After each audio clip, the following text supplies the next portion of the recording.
kita ini sangat kekurangan orang yang paham dengan kebijakan moneter. Kebijakan Bank Indonesia itu minim sekali masukan. Bank Indonesia melakukan apapun minim sekali tanggapan. Ya, memang Bank Indonesia adalah sebuah lembaga yang independen, tapi kan bukan lembaga yang anti kritik kan. Iya. Ya, karena apapun yang dilakukan oleh BI itu sangat berdampak kepada masyarakat. Iya. Ya, yang diperhitungkan oleh Bank Sentral, mulai dari M0 menjadi M1 menjadi M2, money multiplier-nya itu diperhitungkan semua agar supaya jumlah uang tadi sesuai. Sesuai. Kebijakan moneter itu kita pasti ingat namanya paket Juni 83. Mas Awalil masih mahasiswa. Lagi ribut itu. Tahun 68 sampai 99 Ya, kan itu benar. Itu mengapa dia Ya. jadi independen? Karena Ya. kita punya kasus. Punya kasus anomali di sektor keuangan. Ya. Contohnya adalah suku bunga yang ngertinya naik, Ya, opini publiknya nggak mau turun. Ya, nggak mau Ya, turun. terutama bagi yang punya kredit nih ya. Ya. Yang punya tanggungan bayar cicilan kredit. Pernah nggak cicilan kredit kita turun? Ya. Pada waktu kita suku bunga BI sudah turun sampai 3,5%, 3,5% pernah, ya betul. cicilan kredit saya nggak turun-turun itu. Ya. Itu anomali, Mas.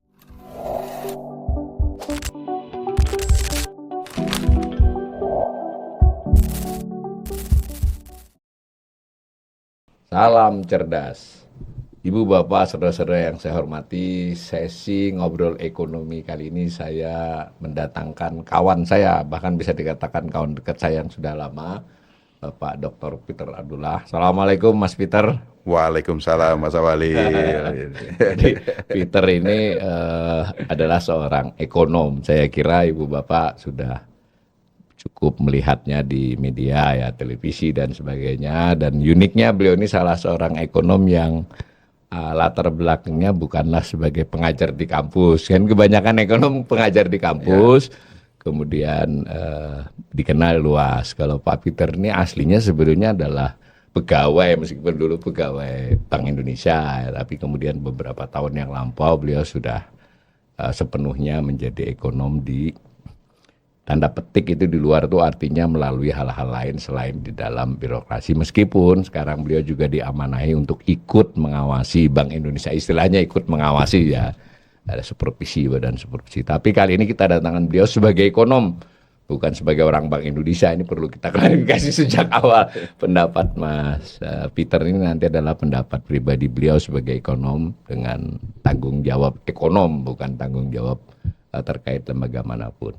Nah, karena salah satu topik yang biasa di kanal ini kita bahas adalah moneter, tapi saya merasakan bahwa dari tanggapan peserta itu kadang beberapa masih mungkin kurang menguasai. Karena itu ini saya ngajak beliau ngobrol ini lebih kepada soal literasi ya. Nah, sesi ini saya akan menyampaikan beberapa slide ya Mas Peter, untuk izin untuk sekedar latar belakang. Nanti saya panggil Mas saja. Mas Peter ini namanya Peter Abdullah ya, jadi luar biasa, ini nama yang unik saya kira. Nanti jelaskan sebenarnya Bank Indonesia itu ringkesnya gimana lah dalam beberapa ini. Lalu kita sudah sering mendengar, di sini pun sudah pernah saya nyatakan Bank Indonesia itu bersifat independen, tapi kalau dari ahlinya kan nanti lebih jelas apa maksudnya. Lalu peran fungsi BI dalam perekonomian kan. Orang ini kalau mendengar APBN itu ya segimana-gimananya langsung di kepalanya tuh ada bayangan ya, ada belanja dipotong, itu ya mayoritas orang ada bayangannya. Tapi BI dipotong, wah itu baca media saja kadang tetap nggak ngerti. Nah itu kira-kira konteksnya bukan BI-nya, tapi sebenarnya apa moneter itu. Lalu ya kebijakan utamanya itu apa, dan kira-kira tanggung jawabnya itu terhadap, karena kan sebagai sebuah badan negara ya, lembaga negara ya, itu yang tidak di bawah presiden, nanti independen, itu pasti memiliki tahu, dan mungkin di negara lain seperti apa. Nah mari kita lihat slide-nya.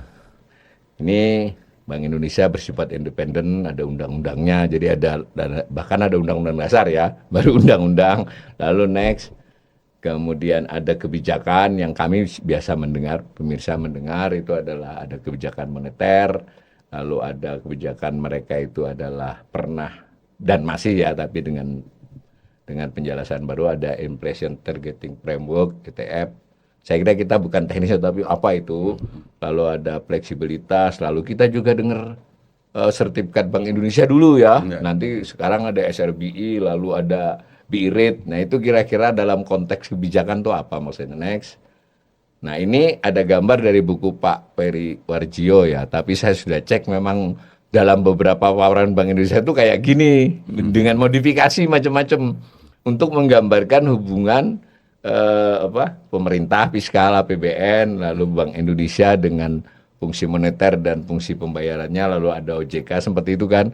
Intinya ada kerangkanya yang dipegang oleh, meskipun itu tulisannya Pak Ferry, tapi saya baca dokumen Bank Indonesia itu yang ini mewakili. Dalam konteks yang sama juga OJK atau pemerintah juga kelihatannya kerangka makroprudensial, mikroprudensial yang dipakai ya. Nah, next dibuktikan. Nah ini ada ini dari Bank Indonesia saya kutip. Jadi Bank Indonesia ini kebijakan, kerangka kebijakannya seperti ini. Mungkin nanti kalau diperlukan kita tayang pas Mas Peter bicara. Next. Nah ini yang terakhir adalah ya Bank Indonesia bersama OJK, bersama Menteri Keuangan, bersama LPS kan ada forum tuh 3 bulan sekali, atau jika diperlukan tambahan. Nah ini apa sih maksudnya stabilitas? Kurang lebih begitu yang kita ingin bincangkan di sesi kali ini. Jadi pertama kita dapat gambaran dulu Bank Indonesia itu makhluk apa, atau sejarah ringkasnya juga boleh. Silakan Mas Peter. Ya, ini sekali. Pertama saya ingin menyampaikan terima kasih nih Mas Awalil dia ajak. Saya udah lama sebenarnya Mas Awalil kok nggak ngajak-ngajak saya. Karena saya kira channel yang bagus ya untuk pembelajaran ya, sifatnya pembelajaran, karena ini akan agak unik ya punya Mas Awalil ini benar-benar muatan edukasinya lebih besar, lebih kuat ya. Jadi saya menarik kalau diajak sama Mas Awalil ngobrol-ngobrol sini pasti menarik ini. Dan kemudian topiknya luar biasa ini kalau kita ngomongin Bank Indonesia, saya kira sangat tepat ya. Karena saya sering mengatakan bahwasanya kita ini sangat kekurangan orang yang paham dengan kebijakan moneter. Kenapa saya mengatakan itu? Karena kebijakan Bank Indonesia itu minim sekali masukan. Bank Indonesia melakukan apapun minim sekali tanggapan. Ya, sepertinya apapun yang dilakukan oleh Bank Indonesia udah benar semua. Ya, padahal kan nggak seperti itu. Ya, harus ada ya. Check and balances itu kan harus ada, dan yang melakukan check and balances itu harus orang yang ngerti. Nah sayangnya menurut saya dalam pandangan saya kita sangat minim orang yang memahami moneter. Ya, orang banyak bicara tentang fiskal. Coba kalau kebijakan fiskal, langsung sekali Menteri Keuangan ngomong ini udah saut menyaut tuh, yang mengkritik, yang menanggapi. Tapi BI mengeluarkan SRBI sampai detik ini nggak ada yang mengkritik. Ya, nah ini saya kira sesuatu yang harus kita perbaiki ke depan ya. Harus banyak orang yang paham dengan moneter sehingga check balances itu ada. Ya, memang Bank Indonesia adalah sebuah lembaga yang independen, tapi kan bukan lembaga yang anti kritik kan. Ya, masyarakat berhak dong untuk mengkritik karena apapun yang dilakukan oleh BI itu sangat berdampak kepada masyarakat. Ya, jadi ya saya kira sangat bagus untuk kita awali dengan ini bukan namanya awalil ya, kita awali dengan membahas mengenai posisi dan peran Bank Indonesia. Gitu.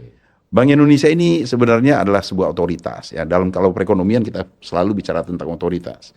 Ada otoritas fiskal, sebenarnya ada satu lagi otoritas moneter. Betul. Dua ini sebenarnya yang paling dominan di dalam mengatur sebuah perekonomian di sebuah negara. Ya. Kalau fiskal itu, kalau bahasa sederhananya itu lebih bersifat, kalau di mobil itu gas. Ya, karena memang kalau udah ngomongin fiskal pasti tujuannya adalah bagaimana mendorong pertumbuhan ekonomi. Benar kan? Ya, karena memang fiskal ini kan kalau kita tarik ke ekonomi politiknya kan ada di presiden. Ya, alatnya presiden. Ya. Dan presiden punya janji-janji politik yang ingin harus dipenuhi. Contoh Pak Prabowo tumbuh 8%, itu kan akan ditugaskan kepada fiskal. Ya, fiskal yang akan benar-benar nginjak gas agar supaya tumbuh 8% itu tercapai dengan instrumen-instrumen fiskal. Ya. Nah, nanti persoalan kebijakannya beda lagi. Nah, di sisi lain, pada umumnya kebijakan moneter, otoritas moneter mengeluarkan kebijakan moneter itu membalance. Ya. Bahasa sederhananya di mobil itu ada gas, ada rem. Ya. Agar supaya kalau ngegasnya kekencengan masih bisa direm. Ya. Rem. Walaupun pada kenyataannya ya permainan gas dan rem lah yang akan menyebabkan kita itu bisa melaju dengan cepat, stabil, dan aman. Ya. Makanya tandemnya fiskal dan moneter itu dibutuhkan sekali. Ya. Ya, kalau kita ngomongin teori nih Mas Walil, ya kita tahu pasti kurva ISLM. Ya. Nah, kurva IS itu ya sebenarnya bisa direpresentasikan dengan kebijakan fiskal, ya sektoril. Ya, itu investasi dan saving. Ya, tujuannya itu kan agar supaya bagaimana kalau pemerintah ingin mendorong perekonomian, kurva IS-nya bergeser ke kanan. Ekspansi lah. Ekspansi. Pemerintah melalui kebijakan fiskalnya, ya bisa menurunkan pajak, bisa menambah anggaran, belanja, ya kurva IS-nya bergeser ke kanan. Nah, ini harus diimbangi dengan kurva LM. Kurva LM itu adalah representasi dari kebijakan moneter, bisa direpresentasikan di kurva LM-nya. Bergeser juga ke kanan agar supaya mengimbangi pergeseran dari kurva IS. Kira-kira seperti itulah kita bicara tentang otoritas moneter dan otoritas fiskal. Nah, kalau bayangan seperti itu, Bank Indonesia itu apa? Bank Indonesia itu seperti Kementerian Keuangan, yaitu mereka lembaga yang ditugasi menjadi otoritas. Otoritas moneter. Seperti Kementerian Keuangan sebagai otoritas fiskal. Nah, kebijakan-kebijakannya di dalam yang diambil oleh Bank Indonesia adalah kebijakan-kebijakan moneter yang erat kaitannya, ya istilahnya kalau di kurva tadi, di kurva LM-nya. Dalam bahasa sederhananya sebenarnya apa yang dilakukan oleh Bank Indonesia itu lebih fokus pada aspek demand. Permintaan. Ya, permintaan. Kalau lebih bahasa sederhananya di masyarakat sehari-hari, urusan banyaknya duit. Ya, jumlah uang beredar di masyarakat. Jadi kan kalau saya lebih memudahkan untuk dipahami, uang itu kita ini nggak mungkin kita minta bakso kan kalau kita nggak punya uang. Nah, demand itu direpresentasikan dengan uang. Kalau kita punya uang, kita bisa bilang sama bang baksonya, bang minta baksonya bang. Nah, demand di situ. Jadi BI mengatur demand di dalam perekonomian dengan mengatur jumlah uang beredar. Nah, itu cuman intinya sebenarnya itu aja. Ya, ini pentingnya pemirsa ini cara pemahamannya Pak Peter ini. BI itu sebenarnya cuman mengatur demand sebenarnya. Agar supaya perekonomian itu pada tracknya. Kalau di sisi lain, fiskal akan mendorong supply. Di sisi produksi. Produksinya dengan berbagai instrumen yang dia punya. Agar produksi itu tercukupi. BI menyediakan uangnya untuk masyarakat untuk bisa membeli, mengkonsumsinya. Sesederhana itu sebenarnya. Nah, tadi di tayangannya Mas Awalil udah lebih kompleks, tapi bisa kita masuk ke sana dari situ ya. Tapi ini kita bungkus dulu nih bahwa BI ini adalah sebuah otoritas ekonomi dan itu lazim di seluruh dunia ya bahwa sebuah negara memiliki bank sentral yang memegang otoritas ekonomi yang disebut dengan moneter. Kalau yang sebelahnya, anggap aja dua besar ya. Yang sebelahnya adalah otoritas fiskal yang mengatur anggaran pemerintah. Kira-kira begitu. Nah, si moneter ini tadi menurut penjelasan Mas Peter, itu terutama sekali sebetulnya arahnya adalah kepada stabilitas kan. Jadi ngerem itu kan stabilitas dengan cara mengatur jumlah uang yang beredar.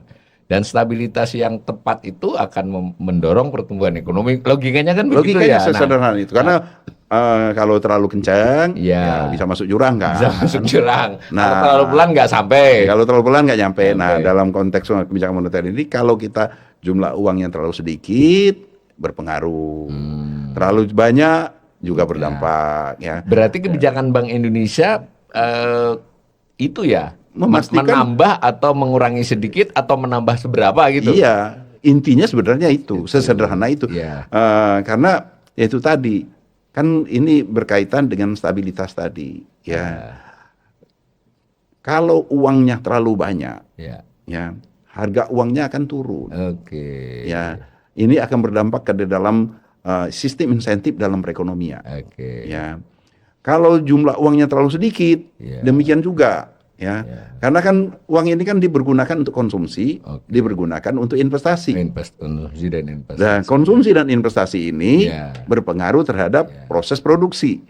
Jadi membalance dari dua hal ini, Bank Indonesia atau Bank Sentral itu menjalankan perannya dalam proses stabilisasi tersebut. Dan seperti yang sampaikan Mas Awalil tadi, ini sangat berkaitannya dengan uang kan. Ya.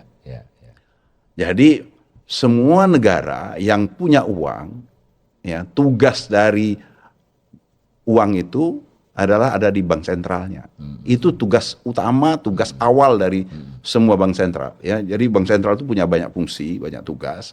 Tapi tugas yang paling awal dari sejarah berdirinya bank sentral itu adalah dalam mencetak dan mengedarkan uang. Ya, karena memang ini fungsinya tadi kan terkait dengan uang tadi, mengatur jumlah dan sebagainya tadi. Nah, karena dia mengatur jumlah dan sebagainya, itu erat kaitannya dengan sejarahnya. Bank sentral itu memang pada awalnya adalah bank umum yang diberi tugas untuk mencetak dan mengedarkan uang. Awalnya bank umum ya. Awalnya bank umum. Di Indonesia dulu bank umum. Iya, dulu kan kita di Japas Bank kan. Nah, dulu kan bank sentral kita itu adalah Dejabas Bank. Yang Dejabas Bank yang itu sebenarnya bank umum, bank biasa yang diberi tugas oleh pemerintah Belanda untuk menjadi bank sentral di Indonesia. Dan tahun 49 ya kita mengenal ada BNI kan. BNI itu adalah sebenarnya diniatkan oleh pemerintah Indonesia pada waktu kita merdeka untuk menjadi bank sentralnya Indonesia awalnya. Tetapi kemudian pada tahun 49 pada waktu Belanda KMB dengan kita, Kongres Meja Bundar, salah satu kesepakatannya adalah yang menjadi bank sentral di Indonesia itu adalah Dejabas Bank yang merupakan banknya Belanda sebagai bank sentral dulu. Diambil alih, dinasionalisasi menjadi banknya sentralnya menjadi BI, menjadi Bank Indonesia. Nah, masuklah kita ini, berarti kan udah kita bungkus ya pemirsa bahwa kebijakan moneter itu ada otoritasnya dan biasanya itu adalah badan tersendiri, terlepas dia langsung di bawah presiden atau tersendiri, itu kan pilihan negara, tapi tetap otoritatif dia di bidang moneter. Di bidang moneter. Nah, moneter disederhanakan adalah orang yang mengatur jumlah uang yang beredar, apapun pengertian uang itu. Nah, kita di situ. Termasuk juga mencetak dan mengedarkan uangnya.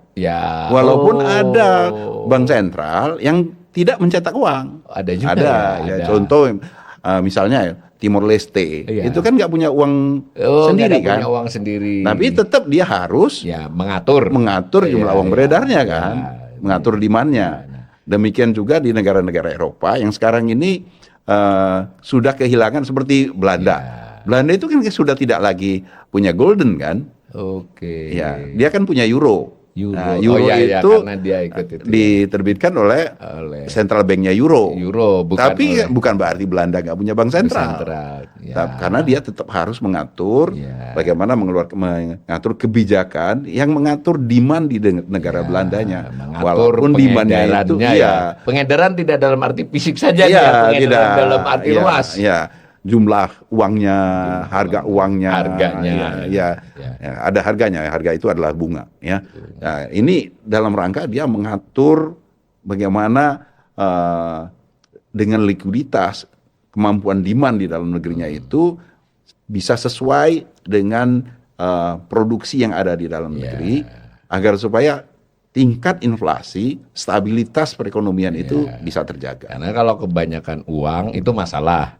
Kalau uangnya Sedikitan kurang, uang, ya itu masalah kan? Masalah. Nah, ya kita masuk ke situ. Apa saja sih instrumennya Bank Sentral, dalam hal ini kita fokus Bank Indonesia ya? Ya. Karena nanti studi antar negara biar sendiri. Ya. Ya, Bank Indonesia ini mengatur jumlah uang yang beredar minimal di beberapa tahun terakhir ini pakai kebijakannya. Judul utamanya kebijakan moneter kan, tapi Ya. kan saya lihat-lihat tadi seperti di slide tadi, ada beberapa jenis kebijakan. Sederhanakan gimana sih kebijakan moneter Bank Indonesia saat ini itu? Ya, jadi pertama yang harus kita bayangkan, uang itu kan masyarakat pasti membayangkan uang kertas, uang logam. Ya. Jadi itulah uang yang sehari-hari kita pakai. Yang kemudian berkembang sekarang ada e-money, ada Dana, ada OVO. Itu kan uang semua, wallet kan. Udah uang semua, walaupun basisnya adalah tetap uang kartal. Ya. Nggak ada uangnya nggak bisa jadi wallet. Nah, uang ini kan beredarnya, kalau kita bayangkan uang itu dalam tubuh kita ini, uang itu darah. Oh, darah. Ya, darah. Darah itu mengalir dalam perekonomian, ada salurannya. Ya, saluran urat nadi kita ini adalah pembuluh darah kita ya, yang menyalurkan darah ke seluruh tubuh kan. Nah, di dalam perekonomian ini ada yang menjadi penyalur dari uang ini kan, yaitu bank. Bank itu adalah lembaga yang sangat kita butuhkan di dalam menyalurkan uang. Sebuah bank sentral menyalurkan uang itu pasti lewat bank.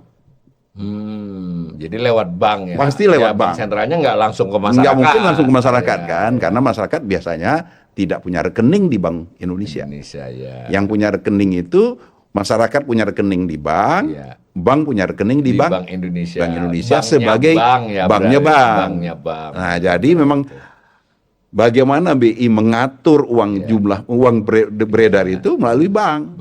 Ya, kalau sederhananya kan kita tiap mungkin Pak masyarakat sih nggak begitu perhatiin ya. Tapi dulu saya ingat nih Mas Walil ya, di sebuah majalah anak-anak zaman kita masih SD dulu ada namanya Bobo, majalah Bobo. Saya pertama kali belajar tentang uang itu justru di majalah Bobo waktu saya masih SD itu. Tulisnya ceritanya adalah perjalanan sebuah uang. Jadi uang itu mengalir keluar dari bank sentral, masuk ke bank, keluar diambil oleh masyarakat dari bank, dipergunakan dalam transaksi, balik lagi dia ke bank, dari bank balik lagi dia ke bank sentral. Nah, inilah perjalanannya uang. Nah, dengan kita memahami perjalanannya uang, kita tahu bagaimana BI mengatur jumlah uang beredar. Nah, BI yang menciptakan uang, tapi dalam pelajaran moneter yang lebih lanjut, bukan yang di majalah Bobo tadi, kita tahu juga bahwasanya bank ini ternyata mampu menciptakan uang. Oh, banknya sendiri mampu. Bank itu menciptakan uang. Bank sentralnya. Kalau bank sentral menciptakan uang kartal, uang kartal. Bank menciptakan uang yang namanya uang gira melalui mekanisme giro dan kredit. Kredit. Jumlah uang yang ada di bank itu adalah mempengaruhi kemampuan bank menciptakan uang. Uang yang kita hitung, yang dipertimbangkan oleh bank sentral adalah total uang, termasuk juga yang sudah diciptakan oleh bank. Karena itu dia harus mengontrol juga bagaimana bank menciptakannya. Makanya dalam terminologi moneter itu akan selalu kita tahu M0, M1, M2. M2 adalah uang dalam artian luas. Artinya M2 itu sudah menghitung semua uang, termasuk uang OVO, Dana, dan sebagainya. Nah, udah masuk di M2, seharusnya seperti itu. Nah, M2 inilah yang diperhitungkan oleh BI, yang diperhitungkan oleh Bank Sentral. Berapa? Mulai dari M0 menjadi M1 menjadi M2, money multiplier-nya, itu diperhitungkan semua agar supaya jumlah uang tadi, seperti yang kita bahas tadi, menjadi sesuai, menjadi pas, nggak kebanyakan, nggak terlalu sedikit. Nah itu, ya ini kita bicara tentang pendekatan kuantitas dulu ya. Jadi itulah yang dengan jumlah yang pas nanti akan bunga akan mengikuti. Ya, berarti seharusnya kalau jumlahnya pas, bunga akan sesuai, akan rendah. Nah, BI akan mengatur jumlah uang ini dengan instrumen yang dia punya. Ya, ya, ya. Instrumen yang pertama dimiliki oleh Bank Sentral itu adalah namanya giro wajib minimum. Oh, giro wajib minimum ya. Ya, artinya bank tadi harus menempatkan sebagian uang yang dia punyai, uang masyarakat yang Dikumpulkan ditaruhkan dia. di bank. Kalau bahasa sederhana, bahasa sehari-harinya di masyarakat keuangan disebut DPK, dana pihak ketiga di bank. Itu sebagian dari dana pihak ketiga di bank itu harus ditempatkan, disimpan di bank sentral. Persentase tertentu. Persentase tertentu. Nah, kalau di Indonesia ini BI itu punya ada namanya GWM primer, ada GWM sekunder, ada sub-subnya. Ya, yang pokok yang harus tersimpan, yang berikutnya harus tersimpan. Ya. Itu sesuai dengan aktivitas perbankan ya. Semakin besar GWM itu, maka semakin kecil kemampuan bank untuk menciptakan uang. Semakin kecil kemampuan bank untuk menyalurkan kredit, yang artinya kemampuan bank untuk menciptakan uang juga semakin terbatasi. Dibatasi ya. Nah, itu. Karena kalau tidak ada, secara teori itu sebenarnya kalau GWM-nya 0, berarti bank mampu menciptakan uang itu tidak terhingga. Oh, nyaris tak terbatas ya. Bukan nyaris, memang tidak terbatas. Infinity. Ya. Infinity. Jadi begitu dia dibatasi menjadi finity. Ya. Jadi itu teorinya. Ya, semakin besar GWM ini, semakin kecil kemampuan bank menyalurkan kredit, semakin kecil kemampuan bank untuk menciptakan uang. Aturan GWM-nya bisa dirubah-rubah oleh Bank Indonesia secara berkala? Bisa? Anytime. Oh, anytime. Anytime.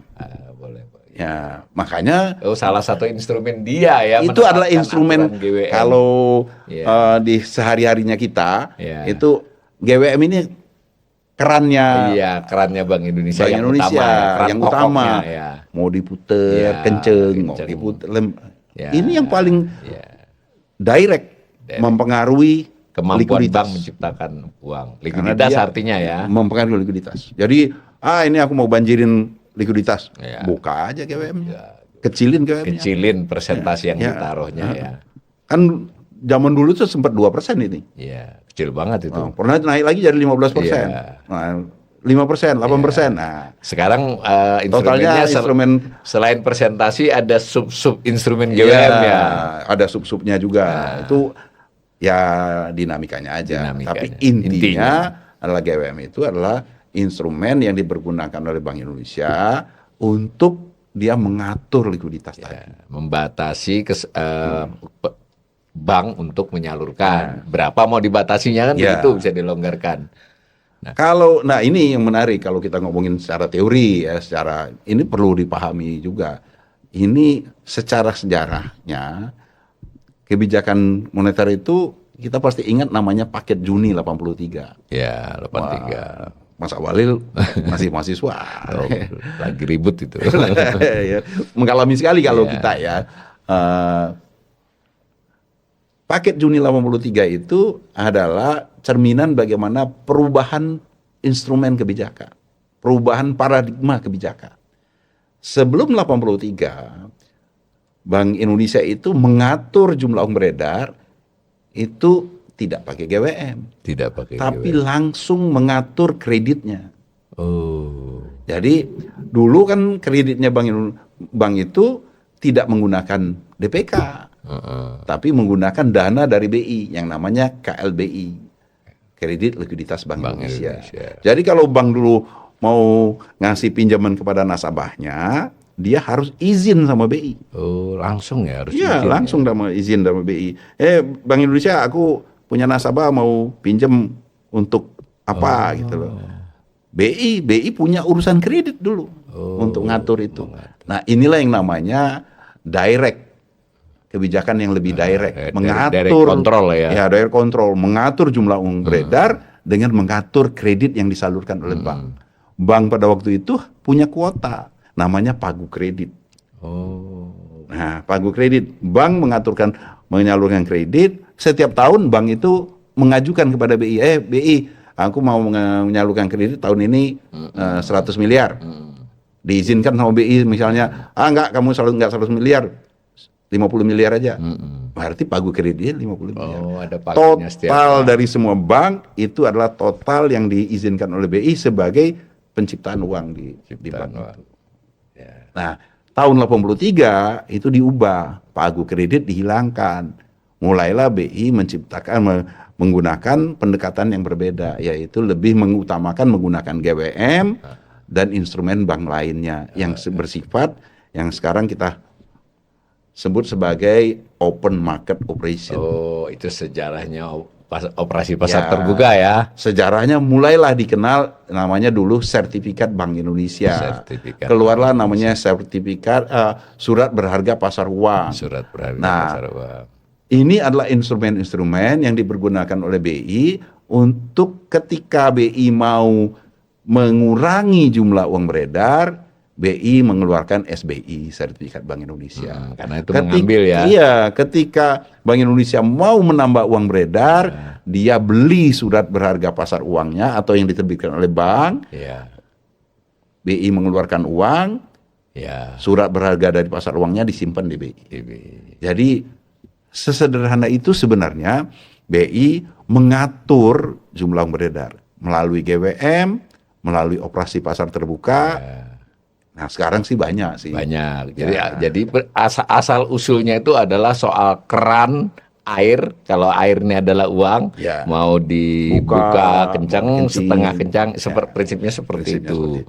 Lalu di Bank Sentral sendiri ada pertimbangan dengan kondisi ekonomi keseluruhan, kan seperti itu. Bahwa kadang asesmennya tidak tepat itu soal lain ya, tapi ada pertimbangannya. Pertimbangannya seperti itu.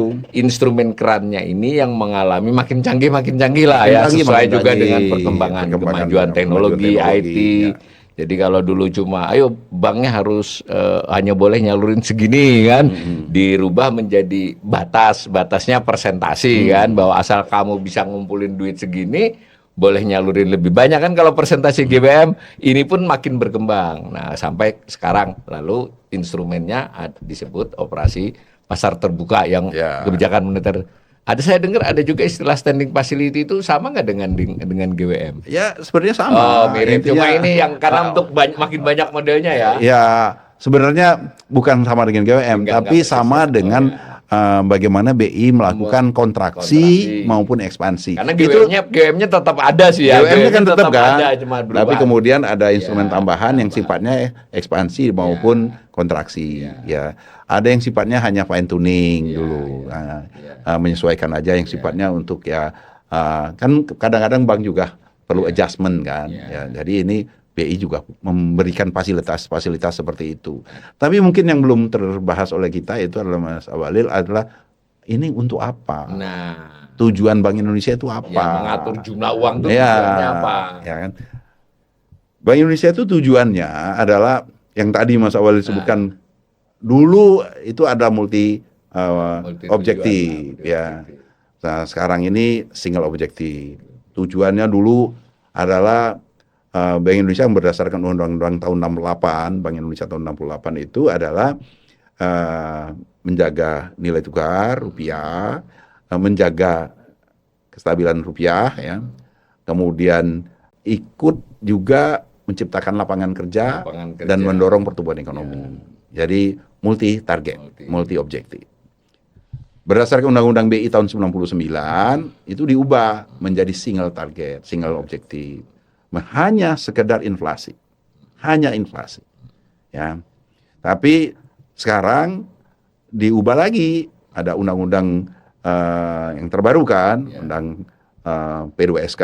Ya, stabilitas daya sistem keuangan. Jadi tetap inflasi, tetapi dengan mempertimbangkan ya pertumbuhan ekonomi. Jadi BI nggak bisa lagi kayak dulu ya, kami tutup mata yang lain, targetnya hanya inflasi. Inflasi tetap target utama, tapi mempertimbangkan pertumbuhan ekonomi yang artinya juga mempertimbangkan ya pengangguran ya, tingkat pengerjaannya. Jadi memang Undang-Undang BI 99 yang pertama kali letakkan independensi yang sangat independen lah kira-kira begitu. Ya. Lalu ada beberapa perubahan terkait itu, mungkin dari pengalaman berpraktek 2020 itu kan ada beberapa tambahan yang sifatnya melengkapi 99. Jadi tidak mengganti undang-undangnya, tapi ada perubahan pasal. Nah, yang tetap saja mengarah kepada BI itu tadi dengan tujuan utama adalah satu tujuan inflasi. Meskipun pengertian inflasi ada dua ya, terhadap barang dan jasa dan terhadap nilai tukar. Lalu tadi Pak Peter memberi kita informasi sebenarnya ada mandat baru yang dilekatkan. Ya mungkin agak seperti dahulu, tapi tetap kalau dulu kan benar-benar dinyatakan tujuannya ini. Nah ini kan menempelkan lah, bukan menempelkan itu dalam arti nggak penting ya, supaya jangan hanya inflasi. Ini adalah perkembangan. Perkembangan. Jadi, kalau kita bicara tentang perkembangan, yang menarik adalah tahun 99. Sebelum tahun 99. Ini terkait dengan independen dan sejarahnya.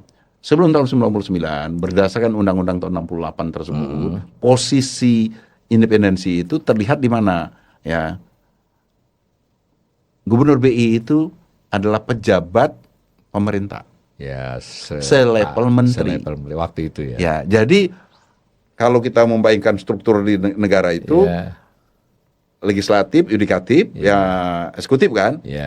Eksekutif itu adalah presiden dengan menteri-menterinya, termasuk gubernur Bank Indonesia. Waktu itu sebelum 99. Sebelum 99. Nah, tahun 99 mengubah struktur itu.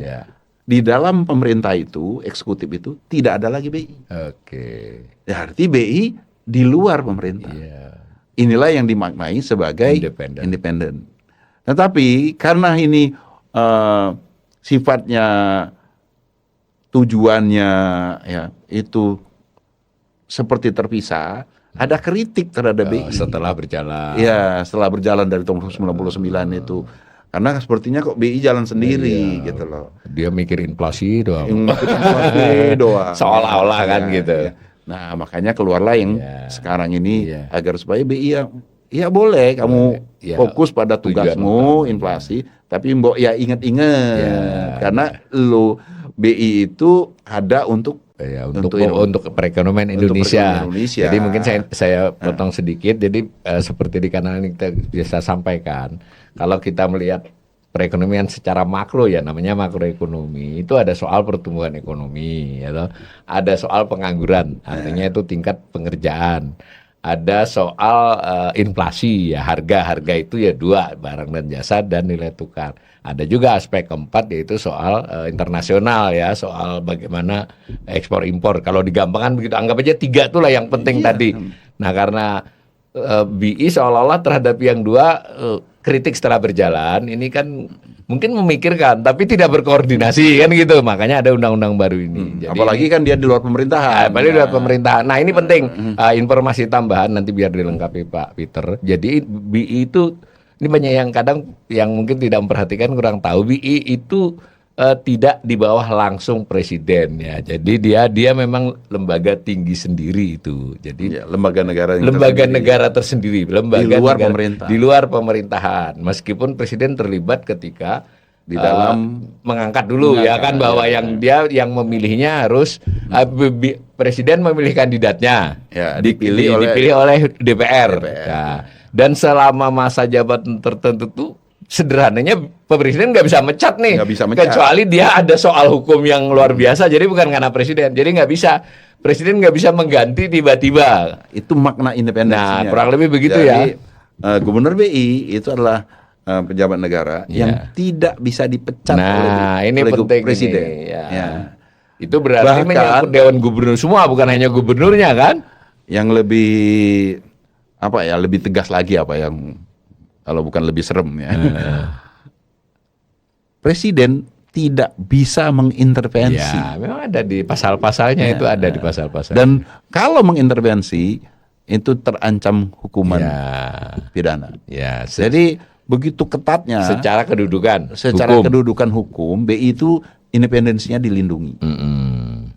Kenapa? Karena memang bahaya kalau seandainya bank sentral itu dikuasai oleh pemerintah ketika arah kebijakannya salah. Kalau ketika arah kebijakannya benar ya nggak apa-apa. Buktinya kan sejak tahun 68 sampai 99 Ya, kan itu ya, benar. itu mengapa dia Ya, jadi independen? Karena ya. kita punya kasus. Punya kasus, Punya terutama kasus. pada orde Ya, lama. dan sebagian ekonom beranggapan sebetulnya krisis itu pada dasarnya karena kesalahan di situ kan. Ya. Yang lain-lain faktor penambah aja. Begitu ya. Dan penting juga dia sebagai independen, dia misalnya pengeluaran dan biaya dan operasi dia tidak terkait APBN. Kan begitu ya Pak Peter ya. Tapi Dia tambahan sendiri ya. juga tapi yang agak kita harus melihat dari Ya. semuanya, semua sisi ya. Tapi independensi itu dalam kajian antar kasus bank sentral di berbagai negara itu ternyata posisi di pemerintahan itu tidak menjamin independensinya kurang. Contoh itu adalah Bank Negara Malaysia. Iya. Bank Negara Malaysia itu gubernurnya levelnya sama dengan kita dulu. Iya, menteri. Selevel menteri diangkat oleh presiden. Tapi sejarah membuktikan independensinya Bank Negara Malaysia itu cukup tinggi. Jadi Ya tergantung sekali. Ya, Ini posisinya siapa yang memainkan lah. Memainkan dan juga nanti pasal-pasal rinciannya kan sebenarnya. Oke ya. Tapi kita terima dulu fakta posisinya sekarang seperti itu dan mulai 2023 itu Bank Indonesia ditambahi lagi. Nah, sehingga dalam konteks ini yang forum stabilitas bersama itu menjadi semakin penting ya. Nah, semacam itulah ini. Nah, ada satu nih lagi dikaitkan dengan instrumen ini. Tadi kan mengatur, ada keran melalui GWM, melalui macam-macam tadi. Nah, kita kan suka dengar tuh ada bi rate. Itu kaitannya dengan ngatur saluran air nih, bi rate itu apa tingkat bunga itu? Nah, tadi kan sempat saya mengatakan yang kita bahas tadi adalah pendekatan kuantitas. Ya. Pendekatan kuantitas itu adalah BI mengatur jumlah kuantitas uang. Nah, jadi dalam mazhabnya Bank Sentral itu ada dua, mazhab kuantitas dengan mazhab harga. Jadi BI mengatur likuiditas perekonomian itu dengan mengatur kuantitasnya atau mengatur harganya. Pendekatannya. Nah, BI itu selama ini sebelum tahun 2005 ya, itu lebih menggunakan pendekatan kuantitas. Ya. Nah, tapi sejak tahun 2005 itu menggunakan pendekatan harga yang kemudian berujung kepada inflation targeting tadi. Nah, pendekatan harga ini artinya BI tidak lagi dia mengatur berapa jumlah uang, tidak ada target kuantitas. Berapa jumlah uangnya? Enggak. Tapi yang dilakukan adalah berapa harganya, berapa suku bunganya. Jadi yang diatur oleh Bank Sentral dalam hal ini Bank Indonesia harga uangnya, bunganya yang diatur. Dengan begitu kuantitas menyesuaikan harapannya. Nah, dengan pada saat BI mengubah arah itu, mengubah mazhab kebijakan itu, BI kemudian mengeluarkanlah BI rate. BI rate itu sebenarnya adalah sinyal dari BI apakah akan menaikkan suku bunga atau menurunkan suku bunga. Nah, BI rate tadi direpresentasikan di dalam instrumen moneter yang digunakan di dalam operasi moneternya BI. Operasi moneter itu yang tadi operasi pasar terbuka tadi. Jadi ketika BI melakukan menerbitkan dulu kan masih ada SBI kan. Pada waktu ditempelkanlah di SBI.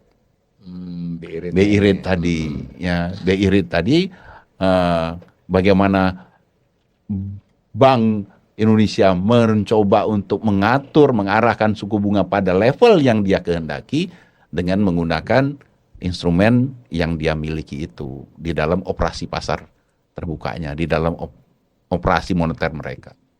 Tetapi pengaturan kuantitas tetap masih dilakukan kan? Nah, itulah banci. Jadi artinya kan kalau begitu kan mestinya nggak usah pakai tadi GWM atau beberapa. Kalau GWM karena itu semua standar ya. Standar di mana-mana tetap ada. Tapi bukan lagi sebagai keran utamanya seharusnya. Jadi mestinya ini sinyal harga ya. Kalau harga sekian otomatis bank akan mengurangi likuiditasnya. Kalau harganya dinaikin dia nurunin kan semacam itu ya mestinya. Begitu. Ini masih agak sedikit tumpang tindih ya.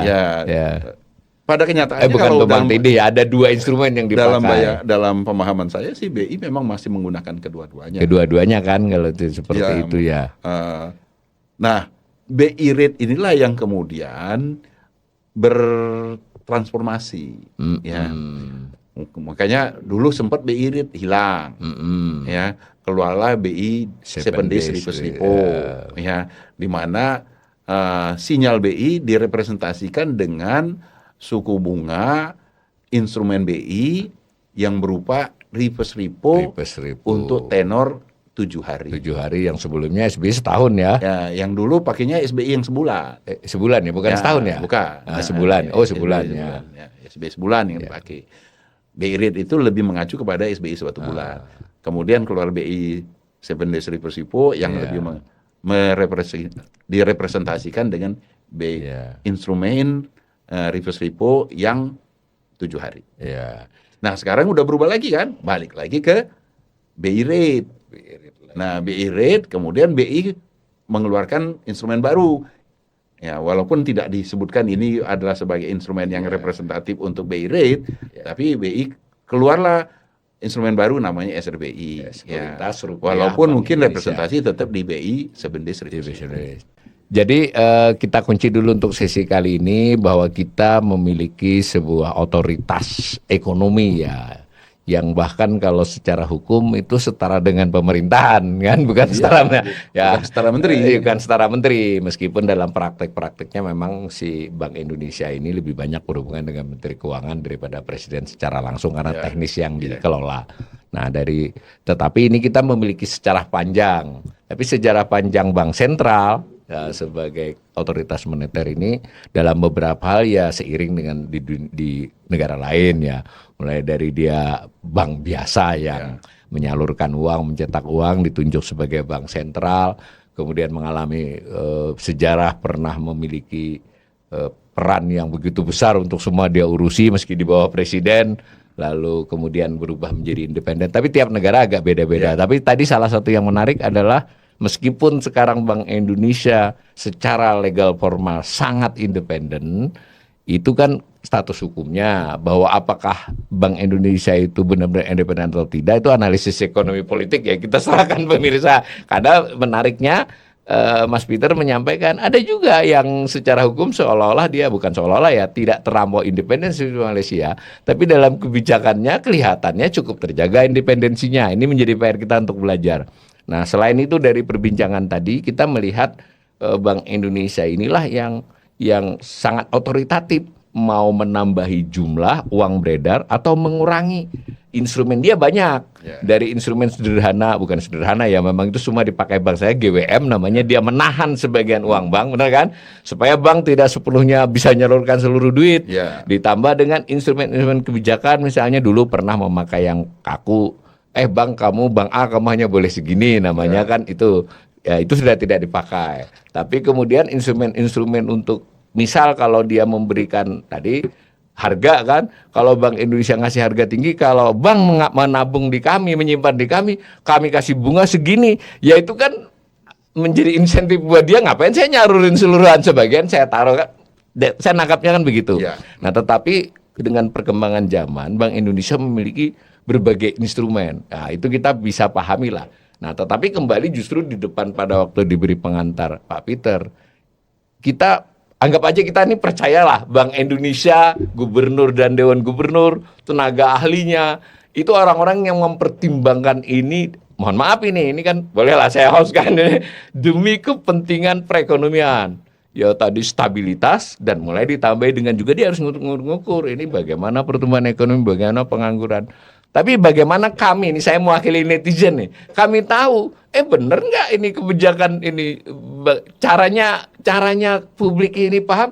Kan tadi itu artinya ada asumsi nih, ini kebanyakan duit di perekonomian, maka kami guyuri dengan berbagai instrumen, ini kedikitan duit. Nah kalau netizen nggak, ini memang kurang terus duitnya. Kira-kira ada nggak ya umpamakah publikasikah, umpamakah apa yang dipertanggungjawabkan oleh Bank Indonesia, bukan pertanggungjawaban hukum ya ini ya, secara moral, secara teknokratis kepada seluruh rakyat dan terutama kepada ekonomi. Gimana itu Mas? Ini penting ini buat saya tahu. Wah, ini Ini tantangan berat ini. Dan itulah yang sebenarnya apa yang saya sampaikan di awal. Ya. Saya menganggap kita itu sangat minim ahli moneter karena sangat minim yang melakukan kajian tersebut. Ya. Sehingga yang sampai sejauh ini yang selalu muncul adalah kebijakan BI itu baik-baik saja. Kebijakan moneter kita ya oke-oke aja dan bahkan selalu dipuji-puji. Ya. Padahal apa ukurannya? Nah itu kan. Ya. Saya bisa, kan ini forum ini bukan forum untuk itu, ya. Forum ini lebih kepada edukasi. Sehingga saya tidak akan menyampaikan penilaian saya ke sana. Tapi sebenarnya banyak faktor yang bisa kita jadikan rujukan. Ya. Contoh misalnya adalah indikator. Ya. Indikator itu bisa dijadikan sebagai rujukan. Kan? Apakah kebijakannya tepat atau tidak? Termasuk itu. Termasuk itu. Contoh sekarang ini, misal ya. Perekonomian kita ini kan banyak sekali anomali. Ya. Anomali di sektor keuangan. Ya. Contohnya adalah suku bunga yang ngertinya naik. Ya, opini publiknya nggak mau turun. Ya, nggak mau turun. Kalau suku bunga bursa itu turun cepet. Tapi suku bunga kredit dari zaman kapan itu nggak pernah turun. Ya, ada lag ya. Bukan lag. Kalau lag itu lambat ya. Ini nggak turun. Contoh misalnya ya.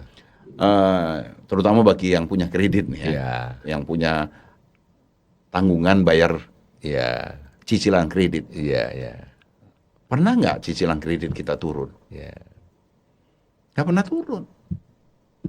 Saya punya masalahnya, tanggungan bayar kredit cicilan kredit. Pada waktu kita suku bunga BI rate, BI 7 days repo sudah turun sampai 3,5%. 3,5% pernah ya, betul. Cicilan kredit saya nggak turun-turun itu. Ya.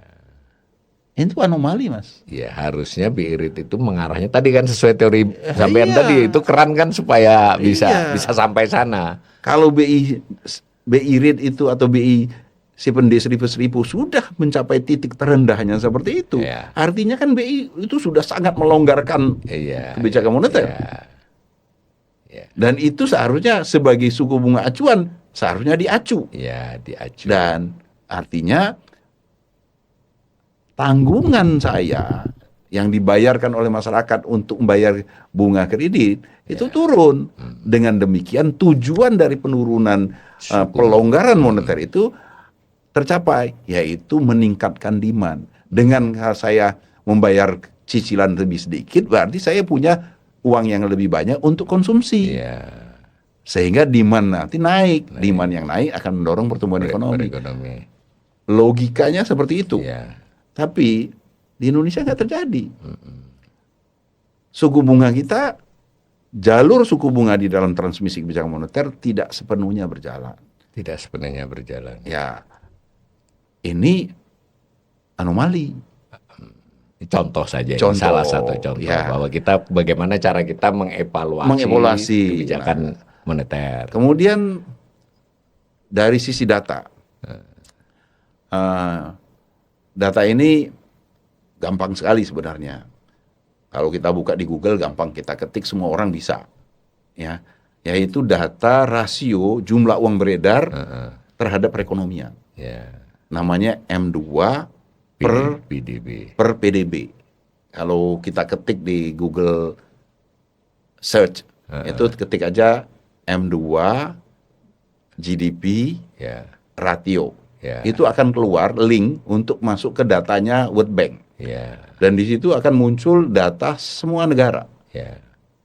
Rasio jumlah uang dibandingkan PDB-nya. Kita itu M2 per PDB kita itu hanya di kisaran 40%. Sementara negara-negara peer kita ada di kisaran 125%. Cina, Jepang di atas 200%. Ini harus kita maknai. Apa ini?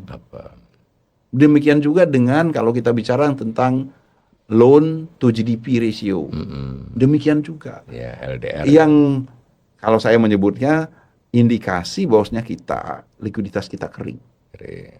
Dan likuiditas kering itu sejalan dengan anomali yang saya sebutkan tadi. Suku bunga nggak turun-turun. Karena ketika likuiditas itu kering, Ya, harganya maka tinggi, harganya tinggi. tinggi. Nah, tapi ini kan nggak ada yang membahas. Ya, Dan inilah yang menurut saya salah satu kita memaknai Iya. kebijakan moneter. ya, Ya. Perlu ada, saya tidak mengatakan salah, ya, tapi saya ingin mengatakan perlu ada kajian, ya, perlu ada analisis di sini, ya, perlu sebanyak-banyaknya orang yang ya. mencurahkan waktunya untuk membahas ini. Oke. Jadi begitu ya pemirsa, Pak Peter sebagai ekonom sudah menjelaskan sebagian besar tugas, peran, fungsi, arti penting kebijakan moneter dan otoritas moneter yang namanya Bank Indonesia. Nanti mungkin tayang-tayang kita berikutnya juga akan menyisir ya tadi operasi pasar itu apa, ini apa. Tetapi tadi ditutup dengan mungkin yang perlu ditingkatkan dalam komunikasi publik. Kalau sejauh ini terlepas pemerintah itu kadang dihajar ya oleh netizen atau bahkan oleh ekonom, tetapi kan sudah mulai ada tuh bahwa mau apapun kebijakan ekonomi yang mau diambil, mau melarang ekspor, mau menaikin tarif pajak, itu ada komunikasi, lalu ada komunikasi balik, lalu ada berbagai diskusi. Nah, dalam hal kebijakan moneter ini sangat-sangat minim. Jadi seolah-olah orang nunggu nih, BI rate dinaikin, diturunin, dijelasan diturunin maksudnya ini, tapi wacana itu tidak banyak dikedepankan ya. Bahkan media pun kalau kita mau fair ya, media itu kan cover both side-nya lumayan tuh. Kalau Menteri Keuangan ngomong begini, dia wawancarai saya atau banyak ekonom lain tuh. Tapi ketika kebijakan moneter Bank Indonesia, si jurnalisnya itu kadang hanya utuh saja tuh menulis yang dinyatakan Bank Indonesia atau Direktorat Informasinya. Agak jarang itu si jurnalisnya mampu membuat cover both side. Ya ini kan mungkin PR ya buat kita. Bahkan kalau bisa dikatakan sebenarnya ya terlepas tadi kita percaya nggak mungkin Bank Indonesia melakukan kebijakan tanpa kajian internal. Di sana juga ya saya fair saja ya, kebanyakan anak-anak kuliah ekonomi yang IP-nya tinggi-tinggi itu masuk Bank Indonesia. Kalau di banyak lembaga itu kan kayak piramid tuh kalau berdasarkan pendidikan. Kalau di sana tuh mungkin seperti ini kan hampir merata itu S2 S3 dan bagus-bagus. Tetapi tidak menjamin juga kalau itu dibiarkan. Ini mesti harus menjadi, karena ini soal publik ya, kebijakan moneter ini. Jadi pesan dari tayangan ini ya, kami itu menginginkan agar hal-hal ini makin meluas, baik dalam tulisan, dalam diskusi. Jadi Bank Indonesia juga bisa melihat ini, apalagi kalau itu dilakukan oleh Dewan Perwakilan Rakyat, kan begitu.